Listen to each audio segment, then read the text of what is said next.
여러분, 오늘 말씀은 하나님의 이름을 높이라 라는 주제의 말씀인데요. 우리가 읽은 이 시편 8편은 다윗의 시거든요. 다윗은 참으로 많은 시를 짓지 않았습니까? 시편이 총 150편인데요. 무려 73편을 다윗이 지었어요. 다윗이 지은 이 시편의 특징을 보면 여러 가지 특징이 있지만 그 중에 하나는 이 첫 구절과 끝 구절이 같다는 거예요. 예를 들면 오늘 본문에도 보면 1절 구절이 같지 않습니까? 예를 들면 1절에 보면 여호와 우리 주여 주의 이름이 온 땅에 어찌 그리 아름다운지요 라고 하다가 9절에 보면 여호와 우리 주여 주의 이름이 온 땅에 어찌 그리 아름다운지요 라면서 끝내고 있다는 거예요. 이게 시편에서는 총 4개가 있는데 이 모두가 다 다윗이 지은 거예요. 이런 형식을 전문용어로 인클로지오라고 하는데, 즉 첫 구절과 끝 구절을 동일하게 하거나 비슷하게 하는, 반복하는 형식을 말하는 거죠. 다윗은 왜 이 형식을 사용하는 걸까요? 그건 다른 게 아니라 그만큼 중요하다는 걸 강조하는 거예요. 마치 엄마가 길을 가게 될 때 아이에게 계속 강조하잖아요. 차 조심해라, 차 조심해라. 즉 안전이 중요해서 강조하듯이 다윗은 이 형식을 통해 뭐가 중요한지를 강조를 하려고 했던 거예요. 그러면 오늘 본문에서 뭐가 중요해서 그렇게 강조하는 거죠? 그게 바로 여호와의 이름이라는 거예요. 즉 여호와 우리 주여 주의 이름이 온 땅에 어찌 그리 아름다운지요. 즉 여호와의 이름이 아름다움을 강조하고 있는 거예요. 실제로 당시 유대인들은 이 여호와의 이름을 굉장히 중요하게 생각했거든요. 왜냐하면 하나님께서 모세에게 떨기나무 가운데 나타나셨을 때 모세가 물었잖아요. 당신의 이름이 무엇입니까? 라고 할 때 하나님은 나는 스스로 있는 자다 그렇게 이야기했어요. 스스로 있는 자다라는 말은 이름이 없다는 말이에요. 이름 더 엄밀히 말하면 이름이 필요 없는 존재다 그렇게 말했어요. 실제로 이름이라는 것은 구분을 짓기 위해서 필요한 거잖아요. 즉 상대가 있기에 내 이름이 필요한 거예요. 예를 들어 내가 지금 무인도에 있단 말이에요. 무인도에 아무도 없어요. 그럼 이름이 뭐가 필요하겠냐는 거예요. 그냥 스스로 있는 거예요. 마찬가지로 하나님은 스스로 계시는 이름 자체가 없는 분임을 하나님은 말씀하셨던 거예요. 그러니까 모세가 다시 물어요. 그러면 이스라엘 백성들이 물으면 뭐라고 말할까요? 라고 했더니 그때에서야 하나님께서 자신의 이름을 말씀하셨어요. 그게 바로 여호와라는 거예요. 이건 하나님을 구분짓기 위한 게 아니라 이스라엘을 관계 맺기 위해 허락하신 이름인 거죠. 그래서 여호와라는 이름에는 스스로 존재하시는 분, 누구에게도 의존하시지 않는 분이라는 의미가 담겨져 있는 거예요. 그렇기 때문에 유대인들은 이 여호와라는 이름을 굉장히 신성시했어요. 어느 정도까지 신성시했냐면 여호와의 이름을 망명되이 일컬지 말라라면서 여호와의 이름 그 자체를 부르는 것도 두려워했어요. 그래서 여호와라는 이름이 있는데 굳이 여호와라 하지 않고 아도나이, 즉 주님이라고 불렀던 거예요. 왜냐하면 여호와의 이름을 부르는 그 자체가 하나님이 내 앞에 온다라고 하는 그런 느낌이 있었기에 이름 자체를 부르지 않고 주님이라고 불렀던 겁니다.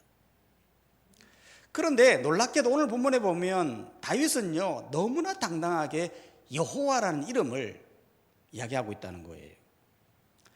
왜 다윗은 여호와 이름을 이렇게 당당하게 말하는 걸까요? 그 이유는 3가지 이유가 있는데, 첫 번째는 여호와의 이름이 창조의 강대함 속에 드러나기 때문에 그런 거예요.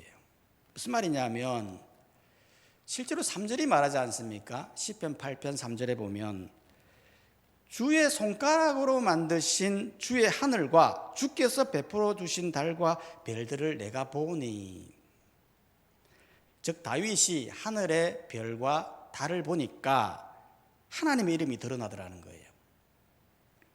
즉 하나님의 이름을 굳이 설명하지 않아도 하늘만 보니, 세상 만물을 보니 하나님의 이름이 드러나게 되더라는 겁니다. 실제로도 그렇지 않습니까? 여러분, 이 세상 만물, 이 자연이 얼마나 신비합니까? 이 세상 모든 만물들은요, 지금도 한치의 오차도 없이 기계적으로 흘러가고 있거든요. 이게 조금만 어긋나면 우주 대재앙이에요. 그런데 지금까지 한치도 오차도 기계적으로 흘러가고 있다는 거예요. 이 우주의 생명도 참 신기한 게, 이 우주에서 생명체가 존재할 이 확률은요, 이런 거예요. 0.000000000000000000000000000이에요. 거의 없다는 거예요. 왜냐하면 이 생명체가 가능하려면 중력 상수, 전자력 상수, 강한 핵력, 약한 핵력, 우주의 팽창 속도, 물질과 반물질의 비율, 별이 안정적으로 타는 시간, 행성 궤도의 안정성, 대기 유지 가능성, 물의 화학적 성질, 이 모든 것이 딱 맞아야 생명체가 나오는 거예요. 그러니 일론 머스크도 이야기했어요. 지금까지 있는 모든 기술을 다 동원해 가지고 우주를 살펴보았는데 지금까지는 외계 생물이 없다는 거예요. 그만큼 생명체가 존재하는 확률이 없다는 거예요. 우주만 그런 게 아니라 여러분, 사람도 한번 봐보십시오. 이 사람이 얼마나 정교합니까? 사람이 정교하다는 것은요, 마차가 나오고 기차가 나오고 비행기가 나올 때까지는 몰랐어요. 그런데 사람이 정교하다는 걸 언제 알았냐면 휴머노이드가 로봇이 나오면서 알게 되었어요. 여러분, 사람이 얼마나 정교합니까? 너무 자유롭게 손가락을 움직이고 팔을 움직이고 몸을 쓰고 바늘로 끼었다가 뺐다가 이걸 다 하지 않습니까? 몸만 정교합니까? 이 뇌도 얼마나 정교합니까? 이 두부 한 모밖에 안 되는 이 뇌가요, 분석하고 추론하고 피하고 해결하고 추론하고, 이런 사람과 같은 뇌를 만들려면 칩을 수백만 개를 박아 넣어야 되는 거예요. 사람의 몸도 보면요, 이 사람의 몸이 움직이려면 피가 돌아야 되잖아요. 이 피를 돌게 하기 위해서 혈관이 온 몸속에 다 있거든요.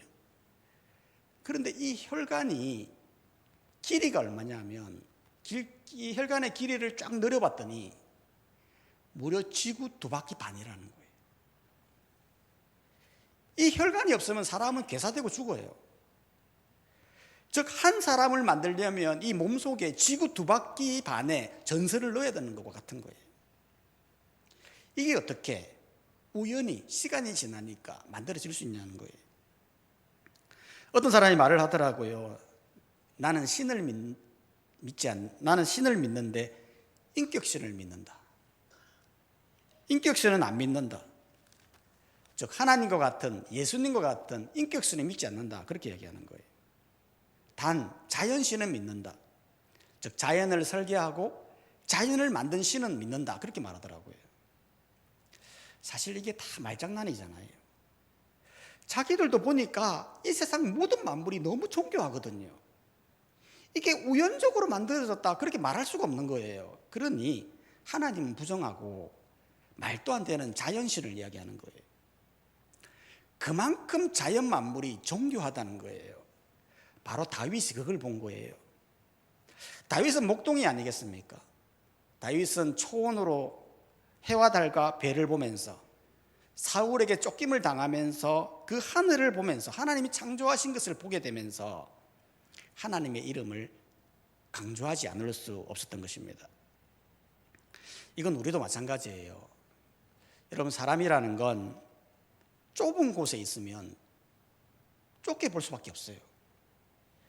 그래서 그 좁은 세계가 다인 줄 알아요. 그런데 실제로 지구를 떠나 우주에서 지구를 한번 바라봐 보세요. 그럼 어떤 마음이 드느냐 하면 실제로 아폴로 9호 우주비행사 러셀 스와트카트가 지구 밖에서 지구를 본 거예요. 그러니까 이렇게 고백을 하는 거예요. 내가 우주에서 지구를 내려다보는 순간 내가 그렇게 움켜쥐고 살던 것들이 얼마나 작고 부끄러운 욕심이었다는 걸 알게 되었다면서 지구에는 국경도 보이지 않았고 소유도 보이지 않았고 경쟁도 보이지 않더라라면서 인간은 지구의 주인이 아니라 잠시 맡겨진 존재라는 사실을 알게 되었다는 거예요.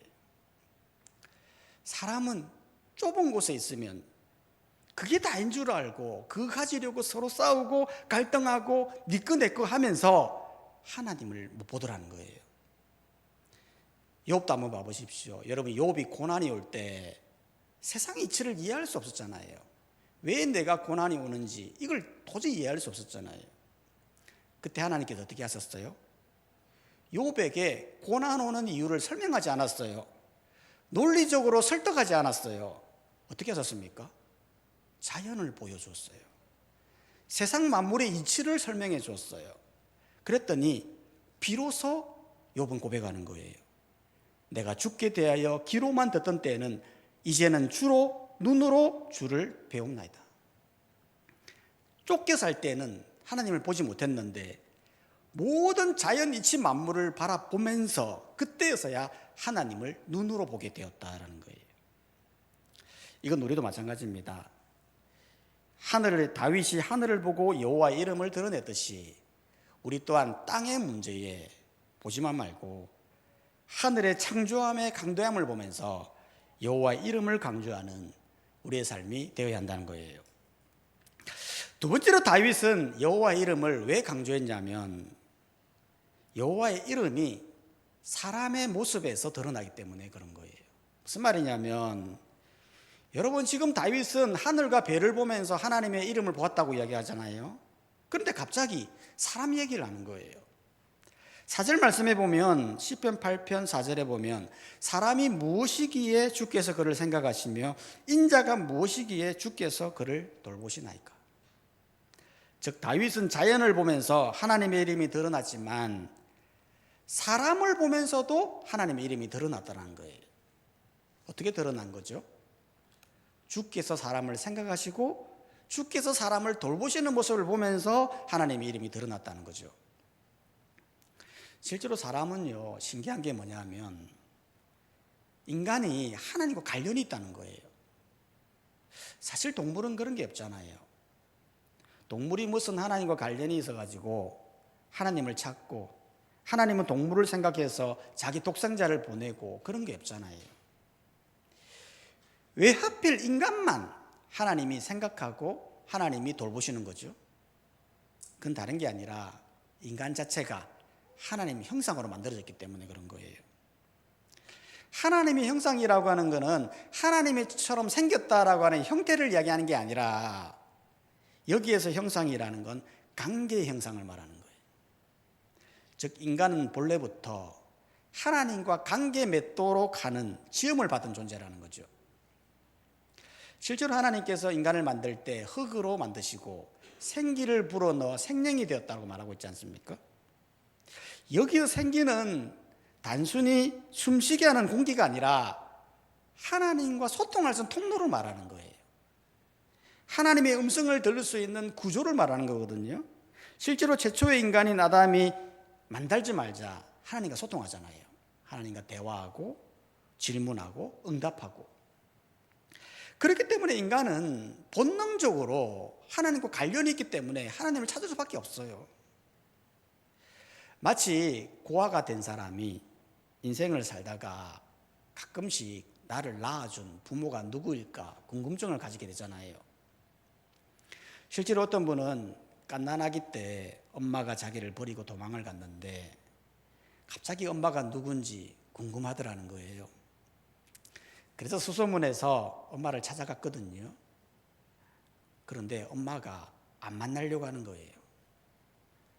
그거 보니까 너무 매정하더라고요. 눈물이 나올 만큼 매정한데 같이 살자는 것도 아니에요. 그냥 인사만 하려고 하는 건데 안 만나주는 그 엄마의 마음을 다 헤아릴 수는 없지만 아무튼 나를 낳아준 부모에 대한 궁금증이 있듯이 인간 또한 하나님과의 관계의 형상 때문에 본능적으로 신을 찾게 된다는 거예요. 다윗이 바로 그걸 보게 된 거예요. 도대체 인간이 무엇이길래 그 하나님께서 인간을 생각하시고 그 하나님께서 인간을 돌보시느냐, 그렇게 물었던 거예요. 사실 인간의 존재라는 건 하나님과 비교할 사항이 아니잖아요. 우리는 하나님 발끝에도 못 가요. 그런데도 5절은 말하는 거예요. 시편 8편 5절에 보면 그를 하나님보다 조금 못하게 하시고 영아와 종기로 간을 씌우셨나이다. 영아와 종기로 간을 씌웠다라는 말은 인간을 결코 하찮은 존재로 만든 것이 아니다라는 걸 보여주고, 간을 씌웠다고 하는 것은 영아와 종기의 존재, 최상의 존재라는 것을 하나님께서 말씀하고 있다는 거예요. 실제로 다윗의 인생이 그랬지 않습니까? 여러분, 다윗은요 대단한 인생을 살아왔는데 그가 특별한 사람이 아니에요. 다윗은 막내로 형제들에게 크게 주목받지 못했고 목동 출신으로서 양을 키우면서 한때는 사울에게 쫓김을 당하는 신세로 광야에서 이름도 없이 살았던 사람이었어요. 그런데 다윗이 자기 인생을 돌아보니 자기 인생의 모든 국면마다 하나님이 자기를 생각하시고 돌보시는 부분을 보게 되었다는 거예요. 그러니 다윗이 고백하는 거예요. 사람이 무엇이기에 주님께서 생각하십니까? 인자가 무엇이기에 주께서 돌보십니까? 라는 여호와의 이름을 강조하고 있는 거예요. 이건 우리도 마찬가지예요. 여러분, 이 고백은 다윗만의 고백이 아니죠. 사실 우리 모두의 고백입니다.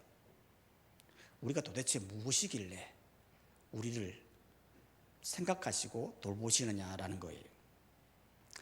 여러분, 우리가 이렇게 이 자리에서 예배 드리고 있는 거 사실 이게 가벼운 게 아니거든요. 여러분, 이 불신자들은요 여기 오고 싶어도 못 와요. 못 올 수밖에 없어요. 왜냐하면 오고 싶은 마음을 하나님이 부어주셔야 되거든요. 그걸 안 부어주시는 거예요. 왜냐하면 하나님과 관련이 없기 때문에. 그런데 하나님은 우리를 다 생각하시고 돌보시기 때문에 우리가 이 자리에 와 예배할 수 있는 거예요. 우리 인생도 마찬가지예요. 여러분, 우리의 인생을 돌아보면 우리의 선택과 우리의 능력으로 온 것 같이 보여도 사실은 그런 게 아니에요. 다 하나님의 돌보심과 생각하심 때문에 우리가 여기까지 온 거예요. 여러분, 한번 생각해 보십시오. 내가 인생에서 실패하고 좌절하고 어려울 때 얼마든지 하나님 버릴 수 있잖아요. 그것이 내 선택일 수 있다고 생각할 수 있잖아요. 근데 절대 버릴 수가 없어요. 왜냐하면 우리를 향한 하나님의 생각하심과 돌보심이 있기 때문에 내가 버리려고 해도 버릴 수가 없는 거예요. 우리는 실수하고 넘어져도 하나님은 우리의 관계를 끊지 않으시고, 사람들은 하나님을 잊어도 하나님은 잊지 않으시며, 사람들은 떠나도 하나님은 떠나지 않는 거예요. 그 돌보심의 끝은 무엇입니까? 영아와 종기의 간을 씌워주는 거예요. 관이라는 건 스스로 쓰는 게 아니죠. 높은 사람이 씌워주는 거죠. 즉 하나님께서 마지막 돌보심으로 영원한 생명의 면류관, 너를 종기 여긴다는 종기의 간을 씌워주시는 거예요. 그러니 그걸 생각할 때 여호와의 이름을 강조하지 않을 수 없다는 거예요. 그래서 이런 복음송이 있지 않습니까? 주여 우린 연약합니다. 우린 오늘을 힘겨워합니다. 주 뜻 이루며 살기엔 부족합니다. 우린 연약합니다. 주여 우린 넘어집니다. 오늘 하루 또 실수합니다. 주의 긍휼을 구하는 죄인입니다. 우린 주만 바라봅니다. 한없는 주님의 은혜 온 세상 위에 넘칩니다. 가릴 수 없는 주 영광 온 땅 위에 충만합니다. 주님만이 길이오니 우린 그 길 따라갑니다. 그날에 우릴 이루실 주는 완전합니다.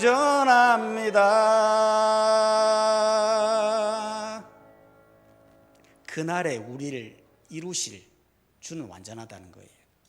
우리는 실패하고 넘어져도 주님 우리를 버리지 않으세요. 주님의 강한 팔로 우리를 생각하시고 돌보셔서 그날에 마지막 영광의 면류관을 씌워주시는 거예요. 그러니 여호와 이름을 강조하지 않을 수 없다는 거예요. 세 번째로 다윗은 왜 여호와 이름을 강조했냐면 여호와 이름이 사명에서 드러나기 때문에 그런 거예요.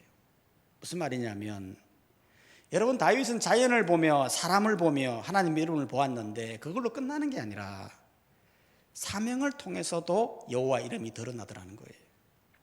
실제로 6절이 말하죠. 시편 8편 6절에서 8절을 보면 주의 손으로 만드신 것을 다스리게 하시고 만물을 그의 발 앞에 두셨으니 곧 모든 소와 양과 들짐승이며 공중의 새와 바다의 물고기와 바닷길에 다니는 것입니다.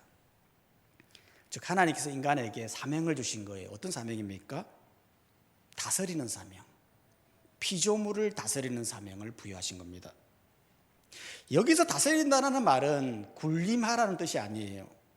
성경에서 말하는 다스림은 주인을 대신하여 관리하는 청지기적 역할을 말하는 거죠. 여러분, 이게 이상하지 않습니까? 아니, 인간도 피조물인데 피조물이 피조물을 다스린다고 하는 것, 이게 이상하지 않습니까? 여러분, 하나님께서 왜 인간에게만 이런 다스리는 권한을 주셨던 걸까요? 그건 다른 게 아니라 이 사명을 통해 하나님의 이름이 드러나기 때문에 그런 거예요. 여러분, 실제로 세례 요한을 한번 봐보십시오. 세례 요한이 말하지 않습니까? 그는 흥하여야겠고 나는 쇠하여야리라. 아니, 누가 흥하고 싶지 누가 쇠하고 싶겠습니까? 그런데 왜 이런 말을 하는 거죠? 그건 다른 게 아니에요. 여호와의 이름이 먼저 드러나야 되니까, 그게 최고의 가치니까 자신은 쇠하여야 된다는 관점에서 말하는 거예요. 즉 자신의 사명, 여호와 이름을 정언한 일이 자신의 사명이라는 걸 알기에 자신의 사명을 위해 여호와의 이름이 드러내는 거예요. 다윗도 마찬가지입니다. 여러분, 다윗이 골리앗과 싸울 때 보니까요, 골리앗은 창과 칼과 방패와 갑옷으로 나와 위협하거든요. 그럼 다윗이 뭐라고 말합니까? 너는 칼과 창으로 내게 나오니와 나는 만군의 여호와의 이름으로 내게 가노라. 무슨 말입니까? 이 싸움은 단순히 생존적인 문제가 아니라 여호와 이름이 모욕을 받느냐, 여호와 이름이 높임을 받느냐라고 하는 그런 관점에서 싸움이 이루어지고 있다는 거예요. 실제로 그 싸움의 결과가 무엇입니까? 다윗이 이겨요. 그러니까 어떻게 돼요? 그 일을 통하여 하나님의 이름이 이스라엘 백성뿐만 아니라 블레셋 모든 사람들에게 이름이 드러나더라는 거예요. 이건 우리도 마찬가지입니다. 여러분, 우리는 이 땅에서 무엇 때문에 살아가고 계십니까? 세상 사람들처럼 그저 이 땅에서 먹고 살기 위해서 살아가고 있습니까? 물론 우리가 생활을 위해서 돈도 벌어야 되고 물질도 필요합니다. 하지만 우리는 잊지 말아야 돼요. 하나님께서 이곳에 보내신 하나님의 사명이 있다는 걸 기억해야 돼요.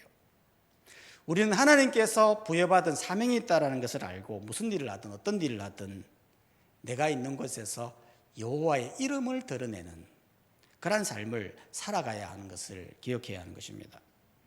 그래서 다윗이 고백했던 여호와의 이름이 어찌 그리 아름다운지요 라고 하는 이런 고백이 여러분의 고백이 되시기를 주님의 이름으로 축복합니다. 이 시간 다 함께 찬송가